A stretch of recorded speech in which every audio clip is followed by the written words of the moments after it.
वक्रतुंडमहाकाय कोटिसूर्यसमप्रभा निर्विघ्नं कुरु मे देव सर्वकाले सर्वदा महालक्ष्मी महागणपति प्रसाद फलसिद्धिरस्तु। ओं श्री अदगुरुष्टकं शरीरं स्वरूपं तदा वा कलत्रं रहस्यं धनं मेरुतुल्यं हरेरं प्रेषणे मनचयन लग्नं तः किं कलत्रं धनं पुत्र पौत्रादि सर्वं गृहं बान्धव सर्वमेतद् जातं हरेरं प्रेषणे मनचयन लग्नं तः किं षडङ्गादि वेदे मुखे शास्त्रीविद्या कविद्यादि गद्यं सपद्यं करोति हरेरं प्रेषणे मनचयन लग्नं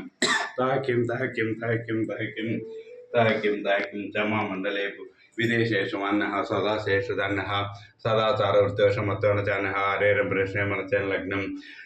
क्षमा मंडले भूपालवृंदे सदाशिवपादारविंदम हरेरं प्रेषणे मनचयन लग्नं न भोगेन न योगेन राजभोगेन कांते मुखेन नित्ययुक्तः हरेरं प्रेषणे मनचयन लग्नं यशोमग्जिदान प्रताप जगद्दस्नु करेत् प्रसादात् हरेरं प्रेषणे मनचयन लग्नं तः किं अरण्य निवास स्वगे चकार अनादाहमर्तमे अनार्ये हरेरं प्रेषणे मनचयन लग्नं तः किं अनर्वाणि रक्तानि समालिंगिता कामिनी यामिनीषु हरेरं प्रेषणे मनचयन लग्नं तः किं गुरुरष्टकमेरुपुण्यदेति यतु बृहपति ब्रह्मचारी च गेहि लभेतं चदात्मं परं ब्रह्मसौख्यम् इति श्री गुरुवष्टकं समाप्तम्। ओम शांति शांति शांति। जय बोलो रामचंद्र राज को जय।